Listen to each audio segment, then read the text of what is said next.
looking back the last 20 years in China, you can predict where you will end up. They will face more and more problem because they don't have internal growth and innovation. I mean, they lived the last 20, 30 years from copy-paste.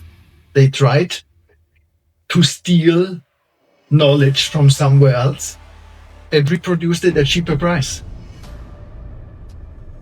Quick look at the emerging markets. They may have now a 10, 15, 20% growth rate last year. The question is, how stable is it? How resilient is it, right? How resilient is it? Exactly. Will this last for the next couple of years or next 10 or 20 years? There's very, very big dependencies these economies have on the political setup in their countries. And this is still very, very unstable. And so this is why I am very, very careful with investing in emerging markets, because for me, that's not investing, it's gambling. Today, I have a very special guest returning to the show, my dad, Stefan Jäger. Hi, everybody. Hi. Who's a former managing director at State Street Bank and now private investor, and also running kind of our family office, right?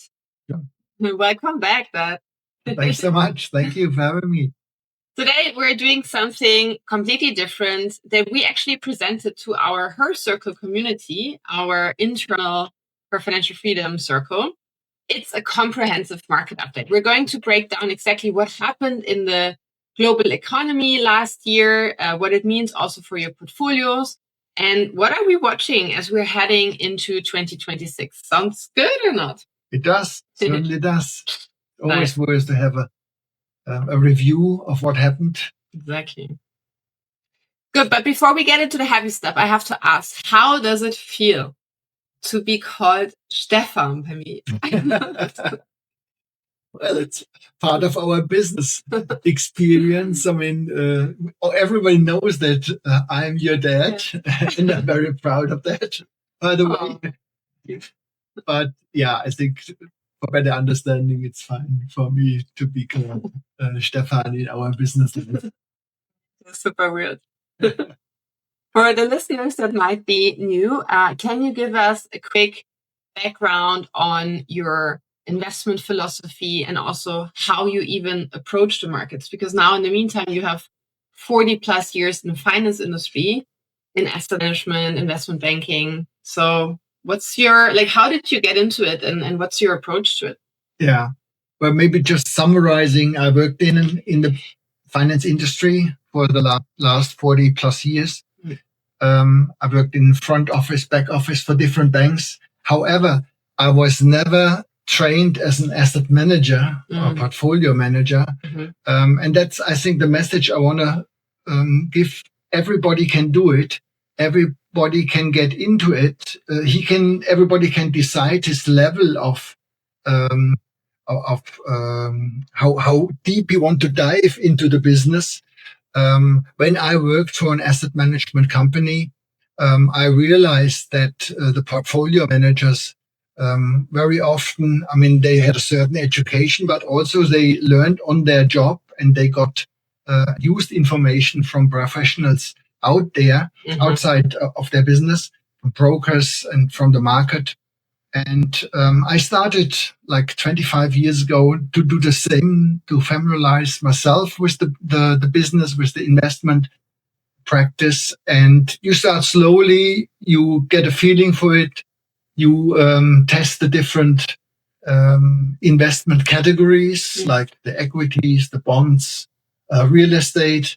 And so over time, you might change, which I did. I went from basically 100% real estate, now over like 50% bonds and a mix of real estate and equities into 100% equities nowadays.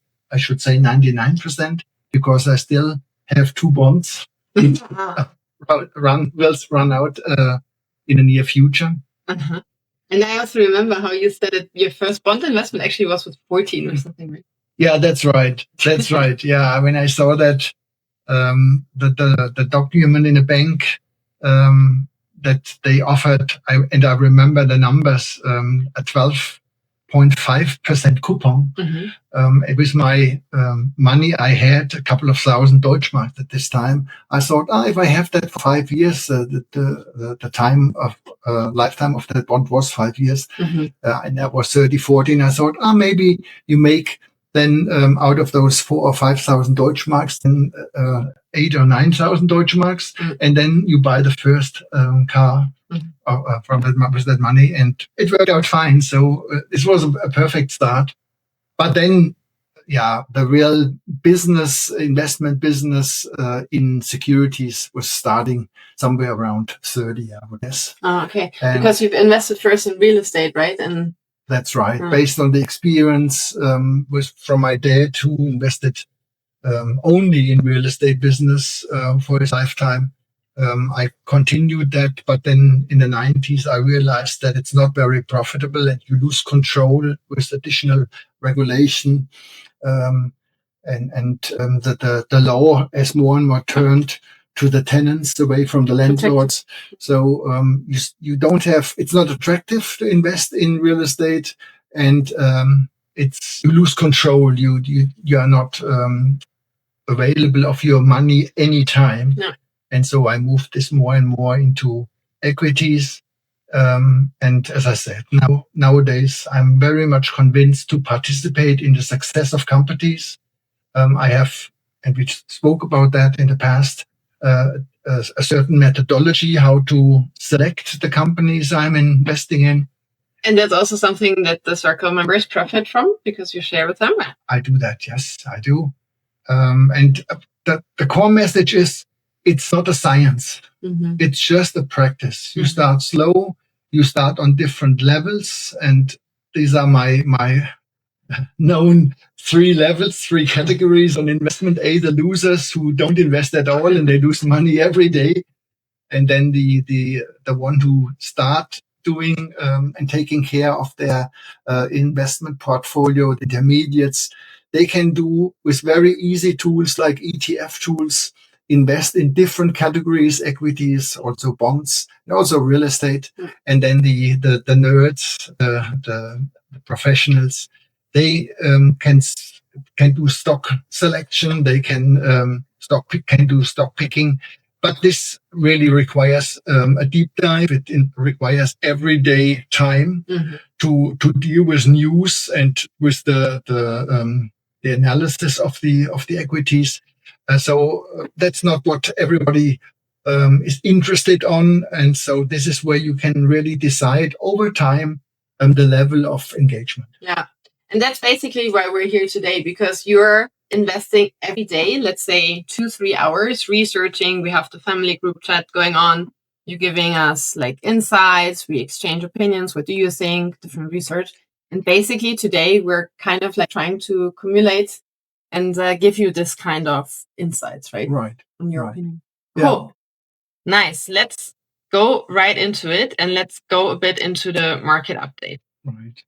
Well, first of all, maybe I can you might very quickly talk about why would you do a market update? Exactly. And remember, I just spoke about my investment categories. The one who are not so much interested and want to do a day-to-day lesson and work with their investments. But still, these people should do a market update at least like once or twice a year to decide, is my investment still on track? Is it meeting my goals? And they might do a small rebalancing, or they get a confirmation when they do this market update, everything is still on track, I don't need to do anything. But also you might find out that there is a new section coming up, is too high, and then you can correct if you go with ETFs to reduce the level of this ETF in your investment portfolio, or you might bring new ETFs with new investment sectors into it. And this is, I think, worth the time to do that at least once or twice a year. Okay. And the others, the more professional ones, they do this anyway on a day-to-day basis, and they review probably on a monthly or even on a quarterly basis. Yeah. Their investment distribution, and then they can decide if they rebalance more often to rebalance and to adjust. Yeah. Okay, cool. So basically then we're perfect in time to do this in the start of the year, right? That's correct, yeah. Good. So let's look at what happened actually. Let's try to get a global economic overview, right? Like what happened last year? What you can see, and this is the general information I want to provide on these numbers. Going back to my 3 investment levels, whatever you did in the last year created an excellent performance. You didn't do anything, you lost money due to inflation. And that's what I told my kids all their lifetime, probably. Start early, do something. I don't care what you do, but do something is better than doing nothing. And again, this was confirmed to the results here. You see our 5 or 6 graphs here showing the performance of different, I guess it's ETFs or indices. And you see the MSCI World, you see the NASDAQ, you see also the World X US, which was also generating a very good performance due to the emerging markets increase.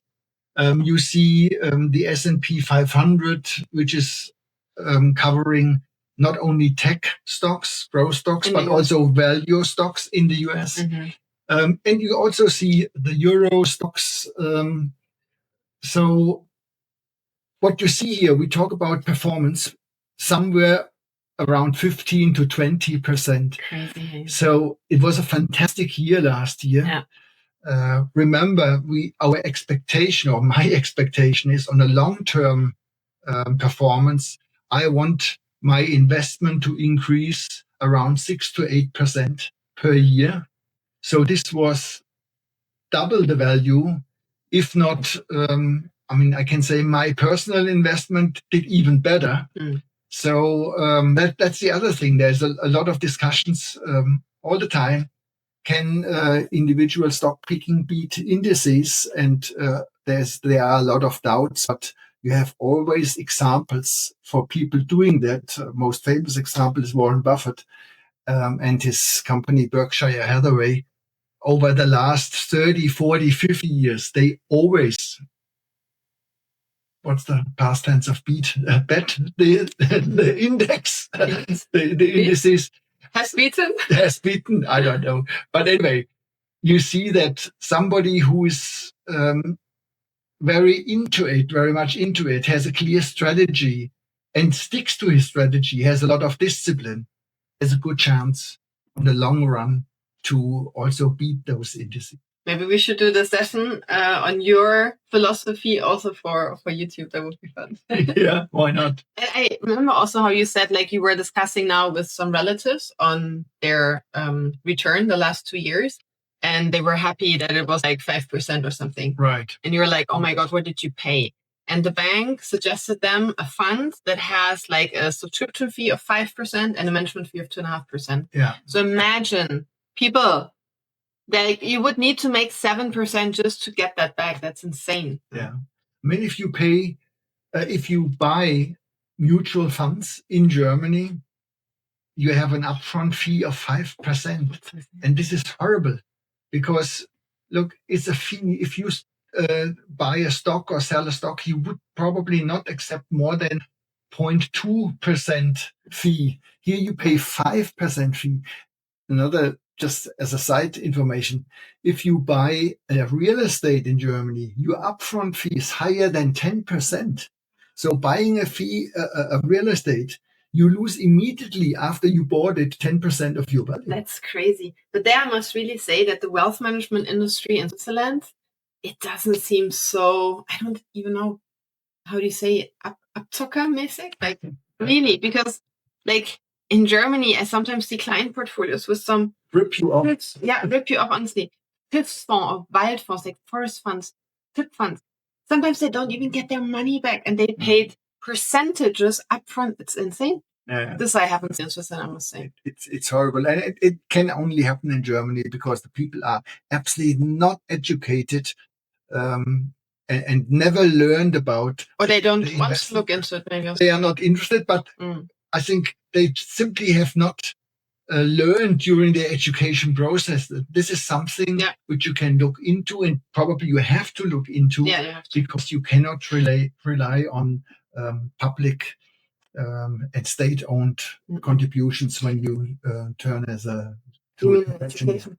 No, but also, in the pension, but also like Mara said it in the podcast, even now all this information would be out there. YouTube, podcast, whatever. But you don't even know what to Google. You wouldn't even know what to search for. Right?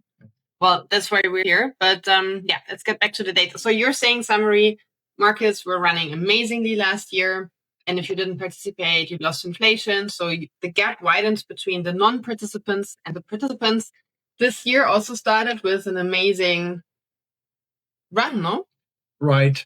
Well, there was a lot of discussion, and it's every year, that you have in the October, the start of a discussion. Will we have a year-end rally?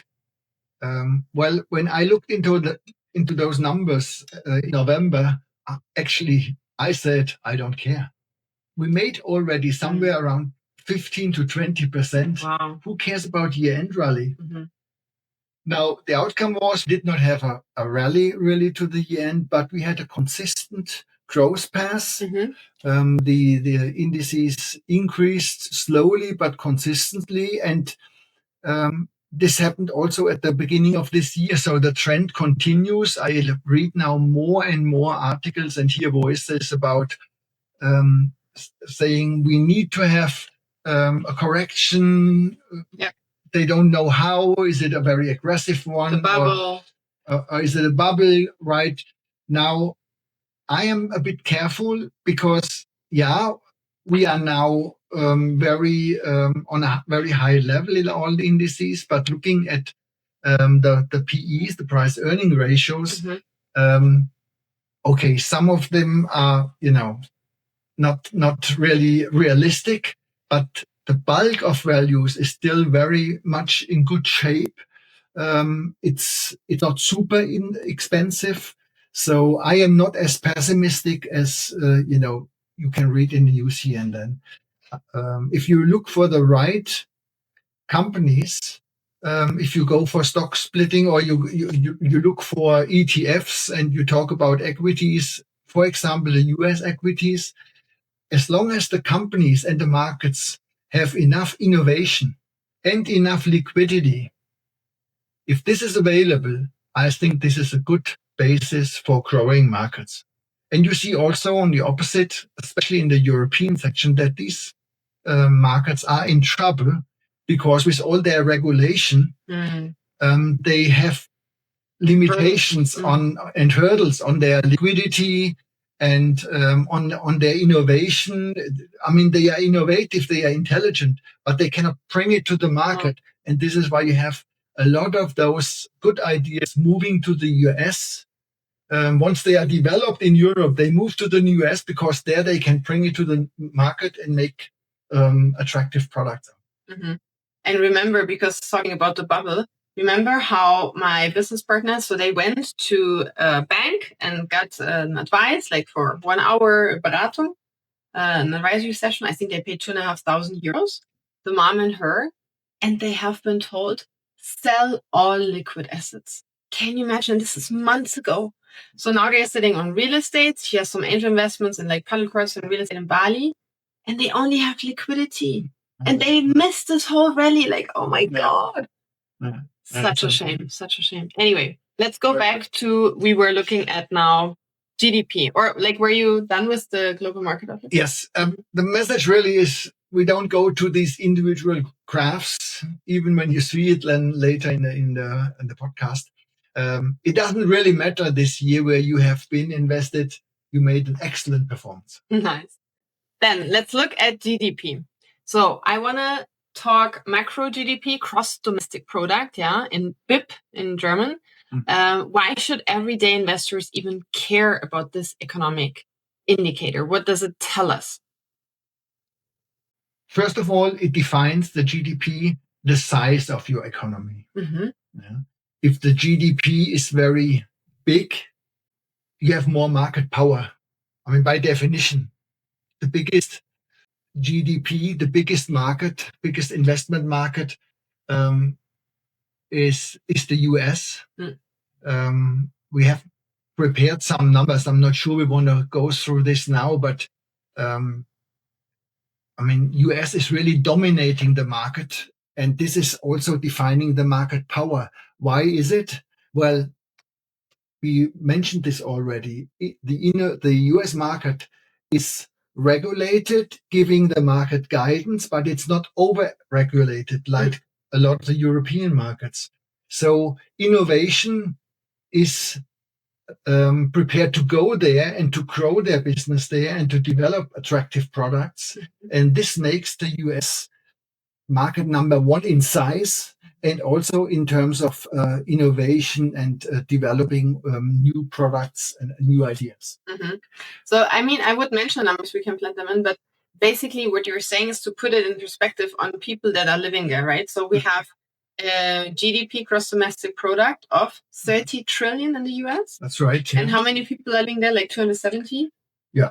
So then we have China with 90 trillion, but we have how many people living there? Like 1.2, like 1.3? Yeah. It's crazy. Like, put that in perspective, right? Just the economic force and power. And then with regards to people living there, like, there's such an imbalance. Yeah. And then in India, you said 5 trillion? Yeah. But 1.2 billion. Or right. Russia. Yeah. But the comparison was interesting to India and Germany. Yeah. Because you have the 5 trillion GDP in Germany and India, but in Germany you have 85 million living, while in India you have 1 to 2 billion. I don't know if somebody knows precisely how many there are, but it's Germany and India have the same GDP. Yeah, absolute crazy. Yeah. So how much the economy produce, right? Yeah, right. Wow. And look at Russia, which everybody talks about through that war in the Ukraine. I mean, here the GDP is 150 million, so that's nothing. It's a tiny market. The market is, but it's one of the largest countries, probably in size. No? Big size big size country, but the market power, producing products and exporting products is very much limited to oil or something they can dig out, but not very attractive, not very innovative. And it's with the number of people living there, you can compare the power, the market power, the GDP to smaller countries like Italy or Canada. So it's really somewhere you need to put in perspective the opportunities Russia has with regard what they can finance long term with their small market power. So we looked at the GDP in absolute numbers, right? How big is the output of production and services of one economy? And you have also broken down that into our portfolio, we should look into 3 key impact areas, like investment for our portfolio, right? Investment returns, retirement plans, and market opportunities. Because we can tilt and turn on all of these: investment returns for our portfolios, retirement plans, how much we give in, and market opportunities, what do we invest. So can you guide us through how the GDP, especially also the GDP ratio, affects all of these areas? Why did you choose these to say the GDP matters and we should look at it? Right. Well, first of all, if you want to have your investment growing, which I think is the target of everybody, you need to invest in economies who are growing. Now, if you look into the US economy, again, as an example, growing at a certain rate, let's say 3, 4, 5%, is better and is giving you a better result on your investments than investing, for example, in Europe, which has a growth rate as 0, or we had also a period where our growth rate was negative in Germany or in some parts in Europe. So, but still the question is, and it's a very current discussion we have in Germany, the market and the GDP is not very good. Our market is not growing and also not going down, but it's very stable. But the companies itself, looking at the DAX, where you have the top 40 companies in Germany, or looking at the Euro stocks, where you have the top companies in Europe, they are still very attractive and continue to grow. Why is that? And the explanation is very easy. The DAX and its companies has really nothing to do with Germany, or very minimal, because 80% of the return on these and the turnover of these companies in the where the DAX is consisting of is made outside Germany. So they are only very minimal. There's a very minimal dependencies these companies have on Germany. They produce outside Germany, they sell outside Germany, and also the investment in the DAX is to a large number made by foreign investors and not by German investors. Yeah. Wow. So you have no, how you say, a very limited dependency between the DAX and the German economy. Wow. But generally speaking, if the German economy or the European economy would do better and reduce labor costs, reduce regulation, and they would grow their GDP then and would go again up to 2% or 3% growth rate, this again would increase the attractiveness for investors to invest in the broader German or European market, and not only in the top companies who make their money anyway outside Germany. Super interesting. So why does it matter that you say that, that it's not so dependent on the German economy? Well, generally, there is a dependency on your result in your investments on the markets, that if the growing markets have a good growth rate, your investments also grow. So that's a systematic. But what I was just talking about is the current discussion in the news that a lot of people are asking, why is Germany or Europe doing so? I'm not saying not well, but it's not growing. But the top indices, they are growing well and very much comparing on their performance to the international markets. And people are wondering, why is that? And this was just to explain it a little bit. Super interesting, yeah.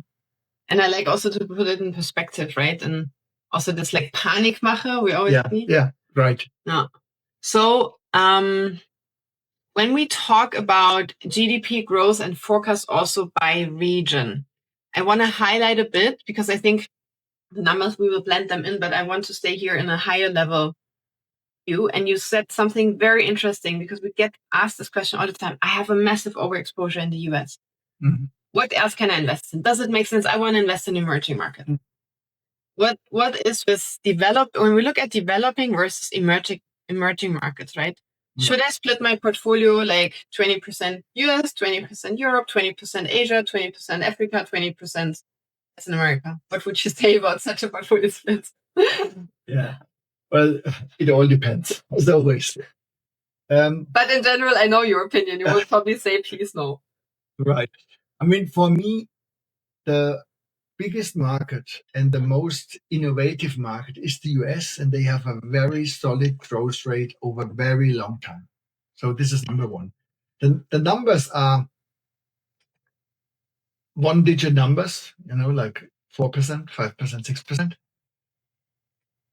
And they look very small comparing to, for example, China growth rate. Years ago, China was growing at 15, 20%.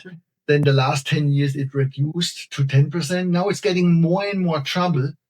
And the growth rate is going down. And now you are somewhere around 5%, 6%. Now remember, China came from nothing, and this is when you start growing, you go up. And it's the same with the emerging markets. Look at the emerging markets last year. I mean, they came from negative rates, from very small growth rates, and now they start to turning, and then their growth rates, if you come from 0 to 5%, I mean, you have a very huge number relative in percentages. But the question really is, and this is always about investing money, you want to look to the future. Yeah. How will your investment develop? Now, my guess is in terms of innovation and freedom of the investments and the people who can develop their business. For me, still, US is number one, while China faced the challenge more and more that they cannot really, it's very difficult for them to develop innovation because they dictate everything, they control everything. So people do not live in freedom. And this is creating a limitation, which, at some stage, it will hinder more and more the development of this country. And the other aspect is, if you have this decrease, looking back the last 20 years in China, you can predict where you will end up. They will face more and more problem because they don't have no internal growth and innovation. I mean, they lived the last 20, 30 years from copy-paste. They tried to steal knowledge from somewhere else and reproduced it at cheaper price. Quick look at the emerging markets. Emerging markets, they may have now a 10, 15, 20% growth rate last year. The question is, how stable is it? How resilient is that, right? How resilient is it? Exactly. Will this last for the next couple of years or next 10 or 20 years? There's very, very big dependencies these economies have on the political setup in their countries. And this is still very, very unstable. And so this is why I am very, very careful with investing in emerging markets, because for me, that's not investing, it's gambling. You may have luck a year, but then you have don't luck the next 3 years. Can you name that one African company? From which country is it? That is like the Alibaba, but from there? Oh no, the Amazon. But the Amazon from can't remember the name now. Where you invested like already 3 times and it like goes up and down and up and down. Because imagine they send out parcels and they cannot ensure that the parcels are arriving because obviously like they're stolen. Right. On their way to the client, they disappear. And now they are trying to find a delivery method, how to secure the delivery. Like it's crazy. Yeah, but this is a very fancy stock. I think we may have it later on a slide. But this is something, a certain price rate where for me it's interesting to buy this stock because it's simply too cheap, $3, $4, $5. And then once it's like $15 or $20 after 3, 4, 5 years, you sell it off. And this worked to me now 3 times. But I like that you say investing in emerging markets is gambling. Jumia is the name of the African stock. They do that business in, I think, approximately 10 countries in Africa. And they are good investment, but they face the typical African challenges, losing the parcels on the way to the client, then corruption. It's a problem. These markets are not so much limited by regulation, but more limited by natural practices developed in the last 100 years. And still, would you say it can be a diversification method to invest a bit in emerging markets, or even then not really, like some ETFs? Or well, it's always up to your own expectation. I'm not saying my expectation is the only one you Valid. should Consider. the valid one. It should be exactly. You should consider. And you might have, some of you might have a deeper information in individual developed markets, giving you a better understanding of those markets. And I know people investing in Turkey. I would never invest in Turkey, but people from there know the business better, and maybe they have a better understanding and better options to invest in these markets. Good. Thanks for highlighting that. My summary is that I think I like that statement that you made. Investing in emerging markets is gambling. Okay. Actually, it should calm most investors because we are 70% overexposed in the US, right? So you're basically saying that's not as bad. So Right. good. Let's look into inflation. Why does it even matter to look at inflation and returns? Inflation is obviously the loss of purchasing power of your money. So you have experienced this all. When you buy something, a few years later, you need to put more money on the table to get the same good. Right. That's inflation. But why does it matter to compare inflation and returns even? Well, if you lose money every year, by definition, you need to look into those markets who are not, taking your money away with a high inflation rate. If you have an inflation rate, and that's a political target here in the EU for around 2%, I think the US are also somewhere around 2 to 3%. And then you have a growth rate of 5 or 6%. You still grow your markets, you still grow your investments, and you can compensate the inflation. But if you have a stable market, not growing market like in the EU, around 0 or 0 to 1% growth rate, even Switzerland, we talk about 1 or 1.2%. But you have an inflation rate of 2%, well, you lose money every year. And so you have to think about inflation is defined by, is controlled by the central banks, but basically defined by political decisions. And this is what you have to consider in what markets you want to invest, where you trust that political decisions can be made to assure that the inflation rate is under control. And can I please put this also in perspective? Because we talk so much with my clients about, they usually have a lot of cash, right? So they keep it on the cash account. They have different currencies because they are international living women. What we receive on our interest rate on our account is what we think we get. But that's not the real interest rate. That's the nominal interest rate. The real interest rate is minus inflation. Right. So if the inflation is, let's say, 2% and we're getting on our cash accounts over 2%, we're even balanced out, right? Like it's not what you see. You need to keep the inflation in mind. And that's why we also promote the investing, of course, because that's maintain and grow wealth. Right. And this is a very critical aspect you just mentioned. Mm-hmm. Sometimes you see bonds or also equity. Let's call again use the Turkey example. They pay huge coupons, or they pay the government bonds, you mean? The government bonds, but also corporate bonds. Okay. So if you get a coupon of 20%, 25%, wow. But the inflation in Turkey is 50%. So you lose half of your money every year. That's crazy. Yeah. So I didn't know the exact number. Wow. It doesn't, 50, maybe it's 48%, but somewhere around that. It's absolutely unattractive to invest in Turkey at this time. And this is why they run into those severe issues right now, because all international investors stopped investing in this country. This country was growing well for several decades. But now, the last 10 years, political changes, the country lost more and more confidence from the international investors. And so they took out the money or stopped investing in the money.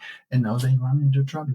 And can you also make that example again, Italy and Spain? Like we were wondering why, for example, in Italy, many people hold real estate, right, in comparison to Germany. Right. And you explained this a bit in the history that actually these countries use inflation to refinance their debt at lower costs. Correct. Meaning that you lose your money as well if you buy bonds, Italian or Spanish bonds. Spain did the same. So this is what I said about you look into inflation of those countries, because this tells you if you are ready to invest in these countries.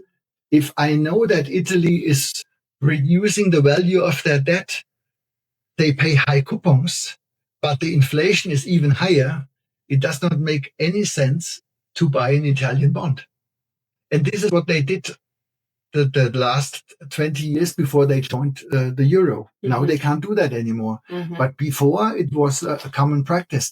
And actually, what you can see now on the political side is that now, especially those southern countries, Spain, Italy, but others as well, France, they force the EU now more and more to have to create more and more common debt, because with that, they want to finance their home issues. Because you had with, the Bundesbank and the Deutschmark was so stable, inflation rate was always very, very small. So it was very attractive for us, for example, as tourists. Whenever you went for holidays to Spain or Italy, next year you became double the amount of money when you did the exchange. So now no wonder that people buy real estate, because that's what they can see, and that's what cannot taken away from them. Right. And the value of the real estate increased so much, it compensated inflation, because this is still there. Yeah. And in the Germans, they were never forced into real estate because the currency was so strong. And if you look a bit at the global picture, right? So where do we have the highest inflation, lowest inflation in general in the areas?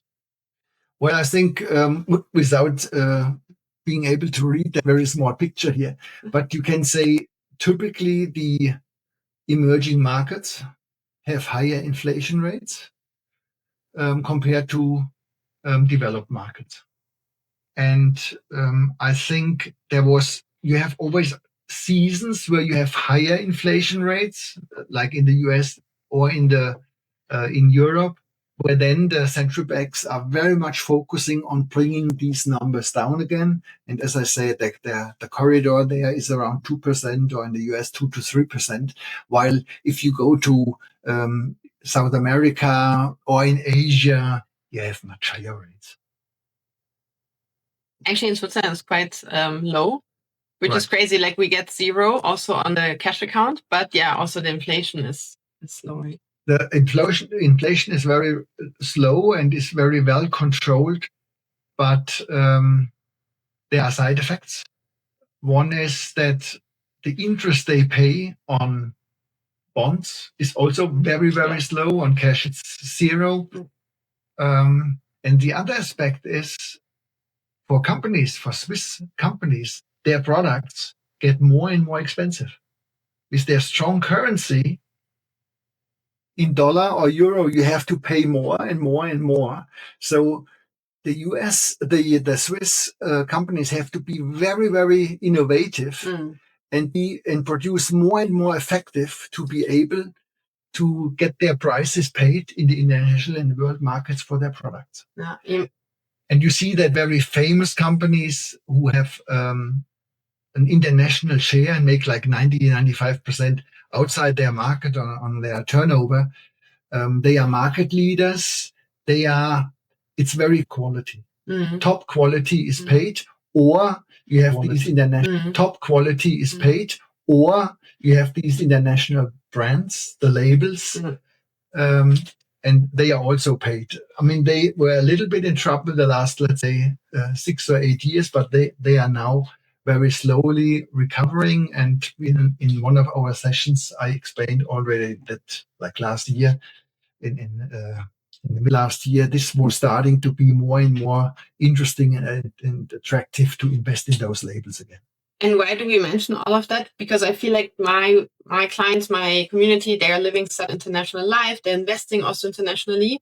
So I want every woman to understand like the connections between different economical drivers, because what I realize is they are already so involved in the economy, in the markets, but they think it has nothing to do with them. But they are traveling internationally, living internationally with their pension, with their different currencies, with their investments, with their real estate maybe. They are heavily involved in it. So even better if I can finally understand how everything is tied together and interconnected, no? Yeah, true. And also, look, they get this information, they read it in the news.